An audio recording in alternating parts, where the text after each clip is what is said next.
L'ovulation, donc on en parle vraiment toujours comme ce moment exceptionnel. Et en fait, c'est vrai qu'on devrait plutôt parler d'un cycle ovulatoire que d'un cycle menstruel parce que le moment important, c'est l'ovulation. C'est aussi ce fameux moment où on a le syndrome prémenstruel qui touche de nombreuses femmes. On estime que dans le syndrome prémenstruel, il y a plus de 200 symptômes, donc on ne pourrait pas tous les lister là, mais la peau en fait partie. Donc voilà, on va être vraiment là sur quelque chose de sur-mesure en fonction des besoins de la peau. En fait, le cycle, c'est vraiment le reflet de ce qui se passe à l'intérieur du corps et de comment on est équilibré. Ça a été reconnu comme le 5e signe vital par le Congrès des gynécologues américains. C'est vraiment une période qui peut être très perturbante pour les femmes, déjà parce que quand on a appris justement à surfer sur son cycle menstruel et les 4 phases qu'il représente, en fait, le voir disparaître, ça peut être une étape de deuil, et puis ça peut être aussi un deuil de la période reproductive pour certaines femmes.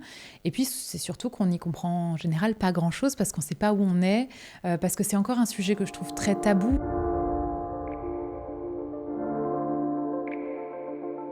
Bonjour à toutes et à tous et bienvenue dans Soin, le podcast d'Aromazone dédié à la peau. Ici, on explore différentes manières de prendre soin de soi et particulièrement de sa peau en donnant la parole à des femmes expertes, passionnées, passionnantes. Elles sont médecins, dermatologues, philosophes, facialistes ou encore naturopathes et elles partagent toutes une vision éclairée et globale du soin. Je suis Marine L'Orphelin, médecin généraliste et autrice du livre En pleine forme, un guide pour prendre soin de votre santé physique et mentale à travers notamment la prévention. Et aujourd'hui, nous allons décrypter le rôle des hormones et leurs effets sur la qualité de notre peau. Un vaste sujet que nous allons aborder sous l'angle du cycle menstruel et de la ménopause. Notre invitée du jour est naturopathe, spécialisée en phytothérapie et en accompagnement des femmes. Alors elle va nous expliquer comment elle a construit son parcours. Bonjour Marion Pézard. Coucou Marine. Merci d'être présente avec nous pour rentrer dans ce sujet de la santé des femmes et de la peau des femmes qui évoluent tout au long de leur vie, je dirais. Pour commencer, j'aimerais que tu nous expliques un peu ton parcours, comment tu es arrivée à la naturopathie et finalement à te spécialiser dans la thématique des femmes. Moi, j'ai une formation plutôt école de commerce, marketing, etc. Donc, j'ai bossé quelques années en marketing pour différentes marques et puis pour différents hôtels de luxe. Donc, je travaillais beaucoup. J'avais une vie passionnante, mais un petit peu stressante.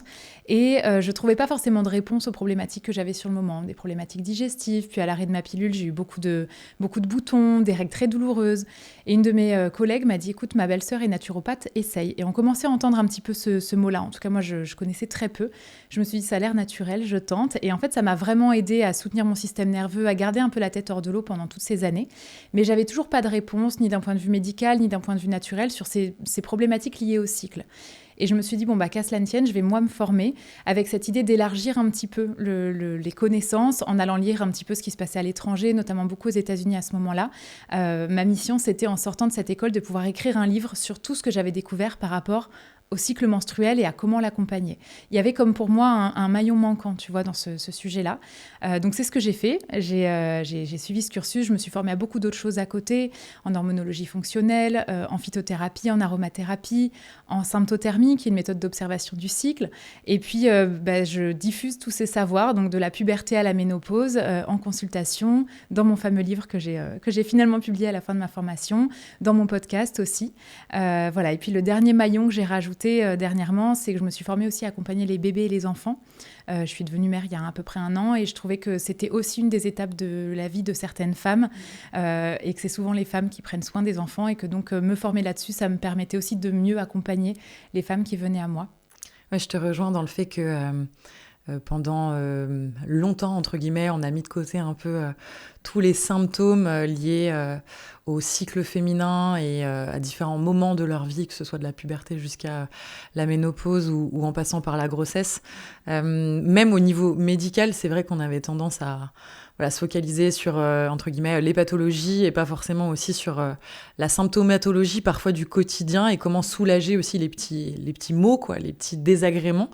Et comment mieux vivre tous ces moments-là. Donc toi, tu l'as abordé, tu l'as découvert sous l'angle de la naturopathie et, comme tu disais, de la phytothérapie, de la micronutrition. Avant de rentrer véritablement dans le sujet du lien entre les hormones et la peau, j'aimerais que tu nous donnes un peu une vue d'ensemble sur la vie d'une femme, finalement, et ce qui se passe hormonalement tout au long de la vie, de la puberté jusqu'à la ménopause. La puberté, donc c'est le moment où se met en place le cycle menstruel. Et ça démarre avec deux facteurs que tu dois bien connaître. Donc la maturation du cortex cérébral et une certaine quantité de masse grasse dans le corps.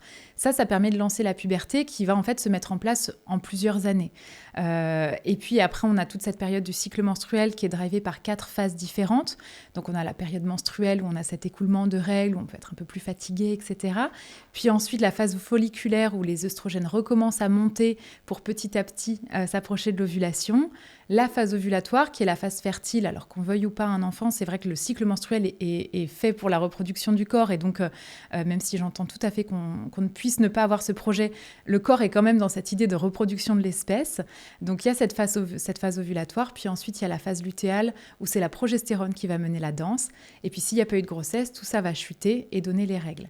Et puis, cette période de vie menstruelle va petit à petit diminuer et donner la ménopause. Donc, il n'y a rien de radical. Je trouve qu'on a souvent cette image de la ménopause, mais en fait, la puberté met des années à s'installer, et puis la ménopause met des années à arriver. Ça fait comme en cloche, comme si on avait vraiment des hormones qui faisaient ce mécanisme de cloche.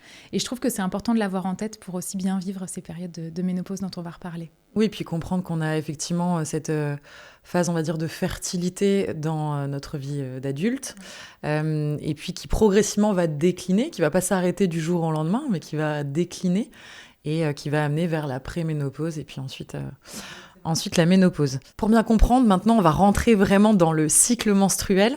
Alors, qu'est-ce qui se passe au niveau hormonal, on va dire au début du cycle, et quelles sont les conséquences sur la peau ? Alors, on va commencer par la phase menstruelle, si tu veux bien, parce que souvent, on pense que c'est la fin, mais en fait, c'est le début. Tout à fait. Pendant la période menstruelle, donc, on va avoir une chute hormonale. Les oestrogènes et la progestérone chutent parce qu'il n'y a pas eu de grossesse à ce cycle-là. Et donc, ça va enclencher le décrochement de l'endomètre, donc ce qu'on appelle le sang menstruel, qui, est pas tout à fait du sang en réalité, c'est cette espèce de muqueuse utérine qu'on appelle l'endomètre, qui va s'écouler. Donc, c'est un moment où on peut se sentir plus fatigué, où on peut avoir peut-être parfois des besoins de choses doudou, de manger des choses qui nous réconfortent, de retrouver d'énergie, etc. Et sur la peau, on se retrouve un petit peu privé à la fois des avantages des œstrogènes et à la fois des avantages de la progestérone. Donc on peut avoir une peau qui est un peu plus sèche, un peu plus terne, qui parfois fait des imperfections. Et ce qui est intéressant d'avoir en tête, c'est qu'on a aussi, nous, les femmes, de la testostérone, qui, elle, pour le coup, est stable tout le temps. Donc, il y a des moments dans le cycle où, si d'autres hormones chutent, la testostérone, elle est assez présente par rapport aux autres. Et ça peut créer des imperfections. Oui, parce que la testostérone, c'est un androgène. Exactement. Et donc, du coup, elle va avoir tendance à produire un petit peu des poils et des boutons. Du sébum. Voilà. Ouais, c'est ça. Donc, en général, c'est un moment où la peau, elle peut être un peu à imperfection chez certaines femmes, mais c'est peut-être plus même juste avant les règles que ça arrive. On le verra en phase lutéale. Mais c'est vraiment un moment de peau un peu terne, on peut se trouver un teint un peu grisâtre, une peau un peu plus sèche, peut-être des petites ridules de déshydratation, des choses comme ça. Comment soutenir sa peau alors à ce moment-là ? Comment faire en sorte qu'elle soit un peu plus belle ? Ouais, alors déjà, on va essayer de manière globale de voir ce qu'on peut faire pour le corps. Et je trouve que c'est important de bien reminéraliser à ce moment-là. On peut par exemple s'assurer d'avoir vraiment des bons gras dans l'alimentation, de ne pas manquer de fruits, de légumes, peut-être se faire même des jus de légumes, des choses qui vont, nous recharger un peu les batteries. J'aime beaucoup proposer les bouillons d'os, les bouillons pleins de collagène à ce moment-là, ou carrément de se complémenter en collagène aussi, pour aider justement la peau à retrouver un peu ce dont elle a besoin.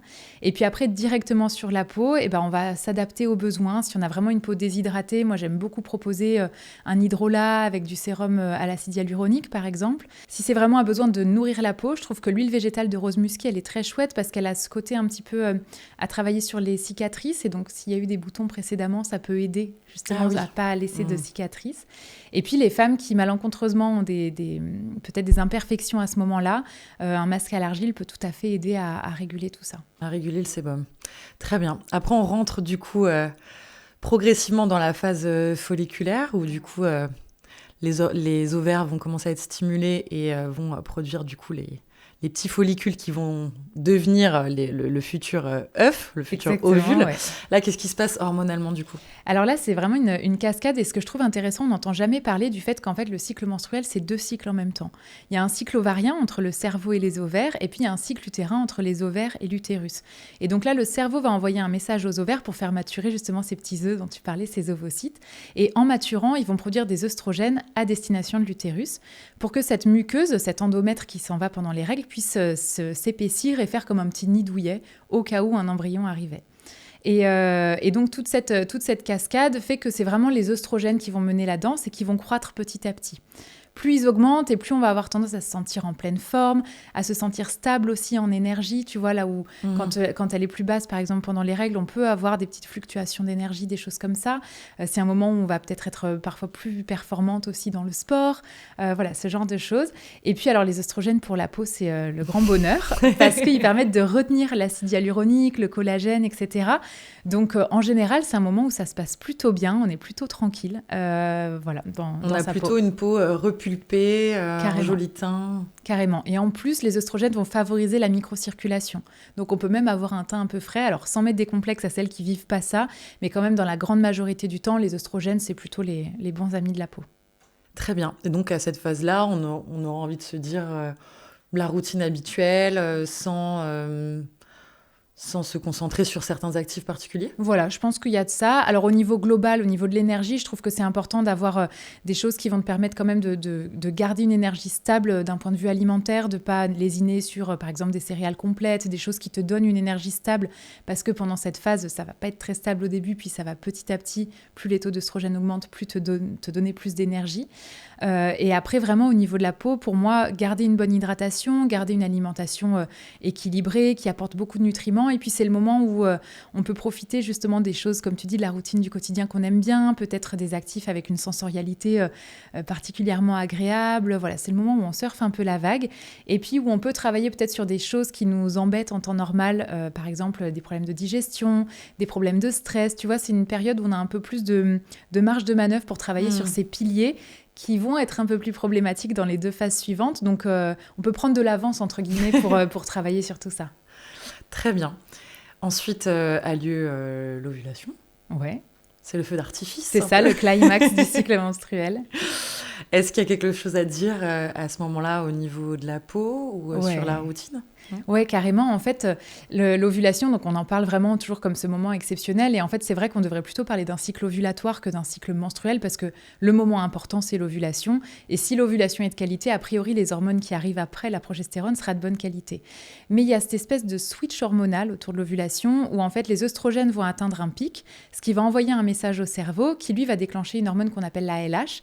C'est celle qu'on dose quand on fait des tests d'ovulation, des petites bandelettes urinaires. Et donc, du coup, quand le corps capte la LH, hop, il va lâcher ce petit œuf, cet ovocyte, qui peut être fécondable pendant 12 à 18 heures. Donc, c'est assez court. On croit toujours qu'on est sur une fenêtre de fertilité beaucoup plus grande.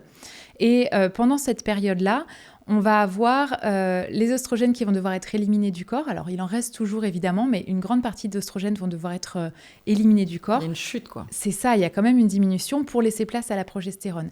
Et c'est cette bascule hormonale qui peut poser problème, par exemple, chez des personnes qui ont une digestion très compliquée, parce que c'est le foie qui va s'occuper de dégrader les œstrogènes en métabolites et de les éliminer avec les selles. Et donc là, quelqu'un qui a un très bon équilibre profitera encore plus des œstrogènes et de leurs bienfaits dont on parlait tout à l'heure. Mais quelqu'un qui va avoir peut-être une difficulté à détoxifier ces œstrogènes-là peut se retrouver à être un petit peu bloqué parce que la progestérone va resserrer les pores. On en parlera juste après pendant la phase lutéale. Et comme on est au moment de l'ovulation, il y a un espèce de pic de testostérone relativement aux 2 autres hormones qui est fait naturellement pour augmenter la libido à ce moment-là où on est fertile. Mais la testostérone, on l'a dit, elle peut favoriser la production de sébum. Donc en fait, à ce moment-là, c'est vraiment le switch entre 3 hormones. Et on peut se retrouver à avoir une peau fantastique. Et on peut aussi se retrouver à avoir du sébum un peu bloqué par les pores resserrés suite à la progestérone. Donc des boutons un peu enquistés. Oui, on peut avoir ça. Ouais. Inflammatoire quand même un peu aussi. Voilà. Ouais. D'accord. Donc, en fonction de nos besoins, moi, je prépare toujours cette période-là en soutenant à fond la digestion. Tu vois, quand on se disait en phase folliculaire, on est tranquille, on peut aussi s'assurer de boire suffisamment, de manger suffisamment de fibres, de bouger aussi pour que le transit ne bloque surtout pas. pour la phase ovulatoire qui arrive après. Ça, c'est super important. Et puis, en local, si jamais on a tendance à avoir des petits boutons, utiliser des actifs comme des niacinamides, des choses comme ça qui vont aider justement à réguler les imperfections. Toujours ce fameux masque à l'argile qui peut aider aussi. Voilà, c'est important pour moi d'anticiper ces problématiques-là qu'on risque de se traîner un petit peu pendant la phase lutéale aussi si elles sont déjà là à l'ovulation. Ah oui, d'accord. Oui, donc on comprend qu'on peut avoir déjà aussi des imperfections au moment de l'ovulation et on comprend le lien avec les hormones. Et donc dans cette fameuse phase lutéale, que se passe-t-il alors ? Parce qu'on comprend que du coup les hormones commencent à chuter. C'est pas trop bon pour nous, ça ? Alors, il y a deux phases, vraiment, deux parties dans la phase lutéale. Les 7 premiers jours, en fait, c'est le temps qu'il faudrait, si jamais il y a eu une fécondation, pour que le petit œuf fécondé redescende et vienne se nicher dans l'utérus. Donc, on a une première semaine où la progestérone mène la danse, elle est là, elle est bien. Son rôle à elle, c'est vraiment de ralentir. Souvent, ça nous ralentit. C'est d'ailleurs un moment de vie où on est plus à faire des activités créatives, à être un peu plus à l'intérieur, plus avec nous-mêmes. Peut-être un peu moins avoir envie de tester un nouveau sport ou de sortir comme pas possible, là où en phase ovulatoire, on est vibrante, quoi. Donc, c'est vraiment, même d'un point de vue énergie, émotion, un petit peu différent. Et puis, on va avoir cette progestérone qui resserre le grain de peau, donc qui a tendance à resserrer les pores, affiner le grain de peau. Mais si on a cet équilibre qui n'est pas judicieux, on se retrouve encore une fois avec des imperfections et de l'inflammation qui peut être présente. C'est aussi ce fameux moment où on a le syndrome prémenstruel qui touche de nombreuses femmes.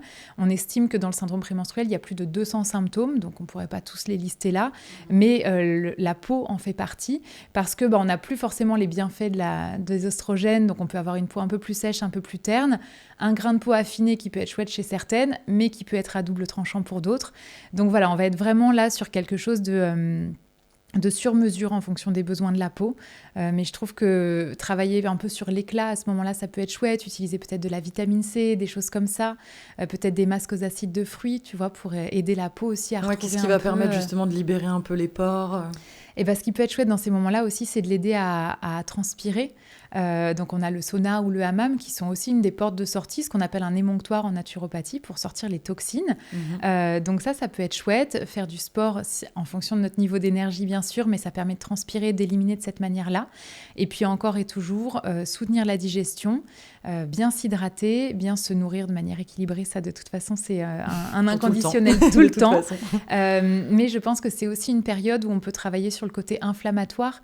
Les femmes qui ont du mal en général à cette deuxième partie du cycle menstruel, donc la partie post-ovulatoire, je leur conseille souvent autour de l'ovulation de commencer à diminuer des choses comme le sucre, l'alcool, diminuer le café si possible, faire attention à toutes les choses un peu industrielles. Parce que voilà, s'il y a de l'inflammation, ça peut se répercuter sur la peau à ce moment-là avec une peau qui va être plus fragile, plus irritée. Et puis ça peut se répercuter sur des douleurs de règles dans la phase qui arrive juste après la phase menstruelle. On peut voir l'ovulation sous ce prisme de l'explosion, entre guillemets, du paroxysme des hormones et de l'énergie. Néanmoins, certaines femmes, et je m'inclus dedans, peuvent subir des symptômes assez gênants, handicapants, des douleurs pelviennes, enfin des douleurs dans le bas du ventre. On a parlé un petit peu des imperfections aussi. Il existe vraiment un syndrome un peu autour de l'ovulation ? Oui, carrément. Il y a quelque chose qu'on appelle le SPO, donc syndrome préovulatoire, qui peut être lié à pas mal de choses. Ça peut être lié, par exemple, à des libérations d'histamine un peu trop élevées. Ça peut être lié à de la congestion. Et donc là, on peut avoir comme une lourdeur dans le petit bassin. On peut avoir des douleurs aussi. Il y a des femmes qui me disent « mais je sais que j'ai ovulé à droite parce que j'ai eu mal à l'ovaire droit ». Voilà, ce genre de choses. Et c'est vrai que c'est encore assez peu... démocratisé, on en parle assez peu, on a toujours cette idée qu'on souffre pendant les règles, mais en fait il peut y avoir d'autres choses et ça je pense que c'est important justement de soutenir ce processus ovulatoire en soutenant la digestion, en essayant de calmer l'inflammation, peut-être en essayant aussi pendant cette période-là d'avoir du mouvement, donc des étirements, une pratique un peu douce, tu vois, peut-être comme du yin yoga, des choses comme ça qui vont vraiment aider à ouvrir les hanches, à s'assurer que tout circule bien dans cette zone-là et puis voilà, pareil sur la peau, il y a des personnes qui sont très, très gênées. En fait, c'est tellement une histoire d'équilibre hormonal et c'est tellement propre à chaque personne que cette danse entre ces trois hormones qui cohabitent dans notre corps va vraiment dépendre de chacune. Mais ça existe et il y a plein de manières de le prendre en charge et de trouver la cause. Mais la phase lutéale, elle dure 14 jours normalement. Donc, à l'approche des règles, qu'est-ce qui se passe encore au niveau de la peau ? Parce que souvent, c'est quand même une période où vraiment... il y a beaucoup d'imperfections, la peau peut être très grasse, très... Ouais. Et ben c'est cette deuxième partie de phase lutéale. Il y a la première avec les 7 jours, là où la progestérone se maintient. Et puis, après ces 7 jours, si le corps se rend compte qu'il n'y a pas eu de grossesse, il va faire chuter petit à petit. Il va envoyer le message au cerveau et puis les hormones vont chuter petit à petit. Donc, les règles n'arriveront normalement que 7 jours après. 14 jours, c'est une norme. Il y a des femmes qui ont une phase lutéale plus courte parce qu'il manque un peu de progestérone, etc. Et donc là, on se retrouve dans cette situation où les œstrogènes et la progestérone chutent, mais la testostérone, elle reste à peu près stable. Et donc, elle va favoriser la sécrétion de sébum. Et puis, en parallèle de ça, comme on perd les bienfaits de le grain de peau lissé par la progestérone, la microcirculation et la peau repulpée par les œstrogènes, souvent, c'est vraiment la période du mois qu'on n'aime pas trop parce que voilà, on peut avoir des imperfections, on a un teint un peu grisâtre. Et puis presque la phase menstruelle, c'est un petit peu mieux parce que ça se relance, tu vois. Donc c'est vraiment voilà, ce moment où ça chute. Et là, pour moi, c'est le moment où on essaye à fond d'équilibrer la peau. Donc, encore une fois, les masques à l'argile, les niacinamides, différents actifs, peut-être de l'acide azélaïque, des choses comme ça qui vont aider à purifier la peau dans ces moments-là. Il y a des femmes qui ne le vivront pas du tout. Parfois, il y en a qui me disent « j'ai un bouton toujours au même endroit à chaque cycle ». Voilà, l'idée, c'est de se connaître. Et ce que je trouve chouette, c'est qu'à force d'observer son cycle avec des hormones naturelles, on connaît un petit peu nos symptômes à chacune des 4 phases. Et ça nous permet de le prendre en compte et d'anticiper. De se dire, si moi je souffre d'un syndrome préovulatoire, cette phase folliculaire où je vais bien, en fait, je prépare la suite pour que mon ovulation soit chouette. Ou si je sais que je vais toujours avoir un petit couac en phase lutéale, hop, j'anticipe, j'arrête les choses inflammatoires. Je peux même anticiper de me faire mes petits masques et mes petites choses comme ça. Prendre le temps de faire ses routines. Exactement. Plus on se connaît et plus on peut anticiper pour vraiment vivre ça comme une chance, d'avoir ces 4 phases, d'être cyclique, plutôt que comme une plaie. Oui, comme tu dis, de soutenir le cycle finalement et de mettre en place toutes les petites habitudes qui vont nous faire du bien en fonction du moment. Mais je note aussi que c'est très variable aussi en fonction de chaque cycle. Ouais. C'est qu'effectivement, on peut avoir des symptômes un peu récurrents qu'on identifie bien en fonction des moments du cycle. Mais on peut aussi avoir un cycle qui est asymptomatique, je dirais, en tout cas assez neutre, dans lequel on va se sentir plutôt bien un peu tout le temps, et puis la peau aussi sera bien. Et puis le mois d'après, en fonction, j'imagine, du mode de vie aussi, de tous ces facteurs externes, on peut voir son cycle complètement, plus bruyant et plus handicapant. En fait, le cycle, c'est vraiment le reflet de ce qui se passe à l'intérieur du corps et de comment on est équilibré. Ça a été reconnu comme le 5e signe vital par le Congrès des gynécologues américains. Et donc, en fait, au même titre que la pression artérielle, la fréquence cardiaque, le cycle menstruel, c'est un indicateur de santé. Et donc, si pendant un mois, tu as été en vacances, tranquille, tu as profité légèrement du soleil, que tu t'es relaxé, ça va aller. Et puis, si tu as un mois de boulot hyper chargé où tu as mangé un peu sur le pouce tous les midis, en fait, tu vas le ressentir. Tu peux le ressentir dans ton cycle, mais en particulier sur ta peau, qui est vraiment cet organe qui fait l'interface entre l'intérieur et l'extérieur du corps et qui, en général, ne trompe pas. Merci Marion pour toutes ces explications très claires sur le cycle menstruel et l'impact sur la peau. Donc, si on résume, la peau, elle aussi, vit un cycle, finalement. Et donc, en prendre soin, c'est pas juste appliquer des crèmes, c'est vraiment observer, prévenir et accompagner le rythme naturel du corps qui, chez les femmes, est lié beaucoup aux hormones. Exactement, c'est global, c'est un tout. Alors, après avoir parlé du cycle menstruel, j'aimerais qu'on aborde une autre étape importante de la vie des femmes, celle de la ménopause. Est-ce que tu peux nous expliquer ce qui se passe hormonalement parlant et encore une fois, l'impact de ces hormones sur la peau à ce moment-là ? Complètement. Alors la ménopause, c'est vraiment le jour où on peut se dire ça fait 1 an que j'ai pas eu de règles, donc la ménopause est déclarée. En réalité, c'est tout un processus, comme on l'a vu tout à l'heure, à l'inverse de la puberté. Et donc on va d'abord avoir, on estime autour de 35 ans, une petite décroissance des hormones. Alors ça veut pas dire qu'on est plus fertile après 35 ans, ça veut juste dire que les ovaires, elles sont un petit peu moins réactives. En réalité, la ménopause, elle arrive pas parce qu'on a un épuisement des ovocytes dans des réserves ovocitaires, mais plutôt parce que les ovaires sont moins réactifs et donc captent moins les messages du cerveau. Et donc cette première étape qu'on appelle la préménopause, en fait, c'est plutôt la phase lutéale qui va raccourcir. On va avoir des règles un peu plus régulièrement. En fait, le cycle va se raccourcir et donc on va avoir moins de temps. Les fameux 14 jours entre l'ovulation et les règles vont diminuer. Et donc, on va avoir cette sensation d'avoir ces règles plus souvent, d'avoir peut-être des règles plus abondantes parce que la progestérone, elle va moins contrebalancer les œstrogènes. Donc, on peut avoir plus d'abondance dans les règles. On va avoir peut-être aussi, tu vois, sur la peau, on peut sentir qu'on a moins ce côté peau affinée que la progestérone nous offrait, peut-être un grain de peau un peu moins agréable, et puis avoir à l'inverse un peu plus les effets des œstrogènes. Alors encore une fois, tant que c'est à l'équilibre, il n'y a pas de souci. Si jamais ça devient trop déséquilibré, on va avoir les inconvénients de l'une ou de l'autre. Donc ça, c'est cette première étape qui peut durer des années, parfois 10 ans. Et puis la ménopause, c'est vraiment le moment où à son tour, les œstrogènes vont chuter et en fait, on n'aura quasiment plus d'ovulation et donc plus de règles en suivant. Et donc dans ce moment-là, les cycles vont plutôt s'espacer. C'est ces moments où on peut dire, mais en fait, j'ai pas eu de règles depuis 6 mois, depuis je ne sais combien de temps. Et quand ça fait 1 an, on peut dire que la ménopause est là. Et c'est à ce moment-là, en général, qu'on a cette chute hormonale qui va causer, tous les symptômes dont on parle souvent, les bouffées de chaleur, l'irritabilité, les troubles du sommeil. Exactement, la sécheresse vaginale, ce genre de choses. Donc, en fonction des femmes, il y a des premiers troubles qui peuvent arriver dès la préménopause, avec, par exemple, des choses liées au syndrome prémenstruel, puisque l'équilibre œstroprogestatif ne sera plus très bon. On peut avoir un retour de seins gonflés, de petits boutons, tu sais, toutes ces choses un peu désagréables qu'on pouvait avoir en temps normal autour de l'ovulation. Certaines femmes vont avoir ça en préménopause et puis après, c'est les œstrogènes qui diminuent et donc on peut se retrouver avec, comme je le disais, ces symptômes de chute d'œstrogènes, donc la peau plus terne, la peau plus sèche, moins rebondie. Ouais, voilà, on est vraiment les ridules qui s'installent un peu plus. Voilà. Et ça, c'est vraiment un moment où je pense que c'est primordial de préparer. Donc, on a tendance à attendre que les choses arrivent pour s'en occuper, mais en fait, avancer en âge en santé, c'est aussi anticiper les choses. Et je trouve que quand on donne des conseils, par exemple, à partir de 30-35 ans, de commencer à mettre en place des actifs pour préparer le vieillissement de la peau, je trouve ça très chouette de le mettre en place dès ce moment-là pour anticiper ce qui va se passer par la suite. D'accord. Donc, quels sont tes conseils concrets autour de, on va dire, dans cette phase où on commence à entrer dans la périménopause, donc voilà, on peut dire entre 35-40 ans et 45-50 ans. Qu'est-ce qu'il faut faire concrètement pour soutenir un bon vieillissement cutané ? Ouais.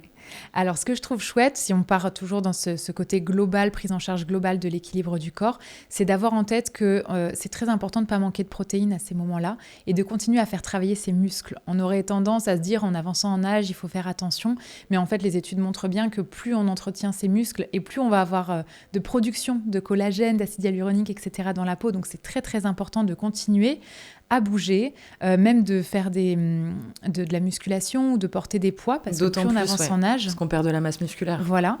Et si on a tendance à manquer de protéines, ce qui peut être le cas parce qu'on a une diminution des enzymes digestives, donc on peut avoir plus de mal à digérer les protéines, en particulier les protéines animales.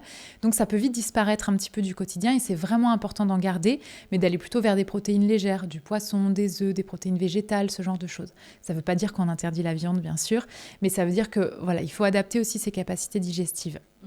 C'est important de garder toujours ces bons gras qui vont permettre aussi par l'intérieur de garder l'hydratation, de bien faire fonctionner la machine, entre guillemets. Donc ça, pour moi, c'est très important. C'est important aussi de pouvoir se masser le visage. Il y a énormément de personnes qui sont spécialisées là-dedans et qui montrent justement des gestes pour continuer à stimuler la peau. On a je ne sais plus combien de muscles sur le visage et donc c'est pas que les muscles du corps, mais c'est aussi les muscles de la peau. On en parle dans plusieurs épisodes du podcast j'imagine, ouais. Avec des spécialistes. Et après, faire évidemment attention à son hydratation. On peut mettre tout ce qu'on veut sur la peau, mais tant que si on a un corps complètement déshydraté, ça ne va pas aider. Donc, faire bien attention à son hydratation. Ne pas hésiter à boire à température ambiante, par exemple, si on a du mal avec les boissons un peu plus fraîches, qui sont d'ailleurs pas forcément idéales pour le corps. Et puis... tu sais, les conseils que je donnais sur cette phase lutéale où on va essayer d'éviter les choses inflammatoires.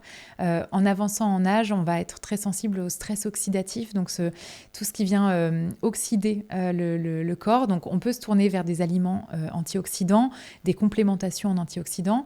On peut aussi utiliser des huiles qui vont avoir un effet antioxydant sur la peau. Par exemple, moi, j'adore l'huile d'argousier qui est très, très intéressante.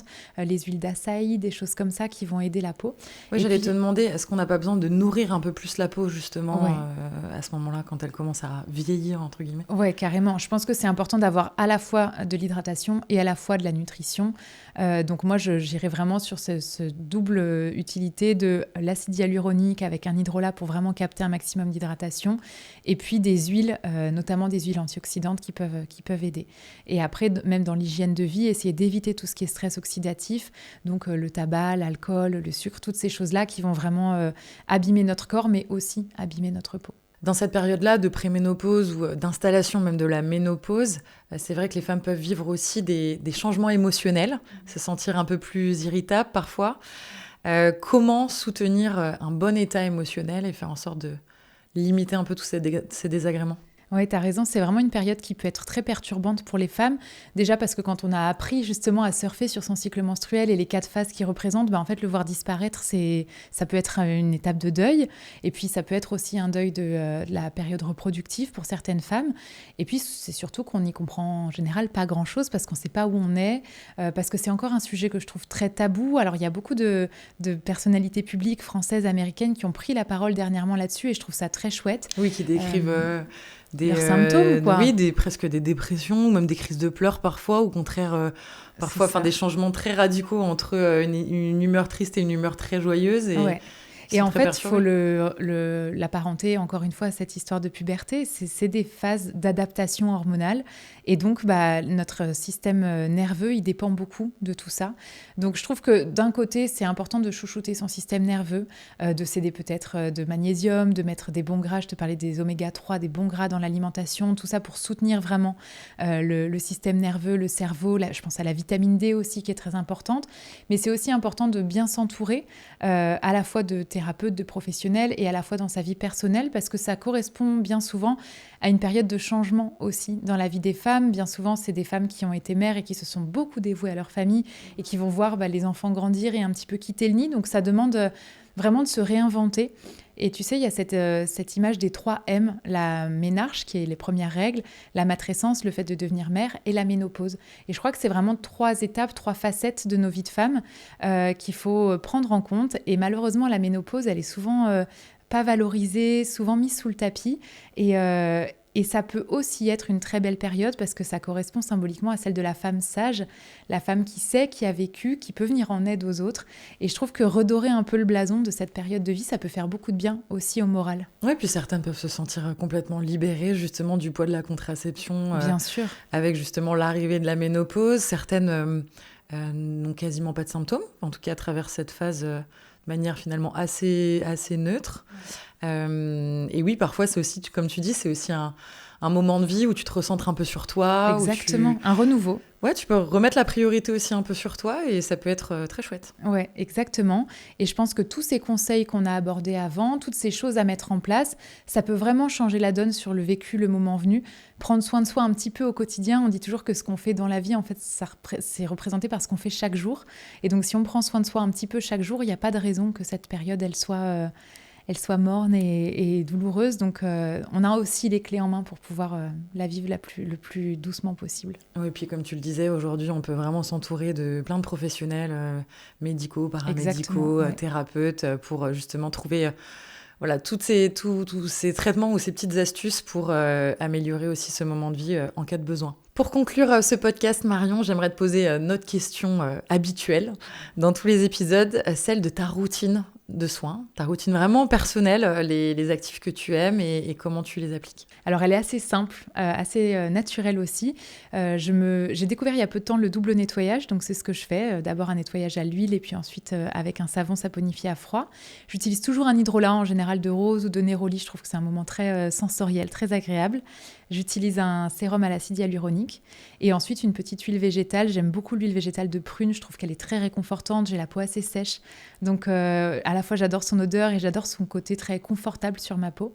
Et puis, comme j'approche des 35 ans et que j'ai eu des nuits un peu hachées cette dernière année, je pense qu'il était temps de me lancer dans le contour des yeux. Donc voilà, je teste ça depuis quelques temps en plus dans ma routine et j'en suis très contente. Je découvre, moi, de plus en plus d'actifs et de produits. Par exemple, l'huile de prune. C'est vrai, je connaissais pas du tout, mais ça me donne envie de la découvre. Écoute, teste, c'est génial, j'adore. Bon, merci beaucoup Marion pour toutes tes explications. C'est passionnant de se plonger dans le cycle menstruel féminin, les étapes de la vie des femmes et l'impact de toutes ces hormones. Vraiment, je trouve qu'on en parle de plus en plus et c'est tant mieux pour que les femmes prennent conscience qu'elles vivent avec ce cycle et qu'elles apprennent à mieux vivre avec et à l'accompagner. Donc vraiment, merci pour tous tes conseils. Avec grand plaisir, merci Marine. Et pour aller plus loin, je vous invite évidemment à vous plonger dans le livre passionnant publié par Aromazone qui s'appelle Soin, la peau, et dans lequel vous pourrez retrouver tous les conseils de Marion.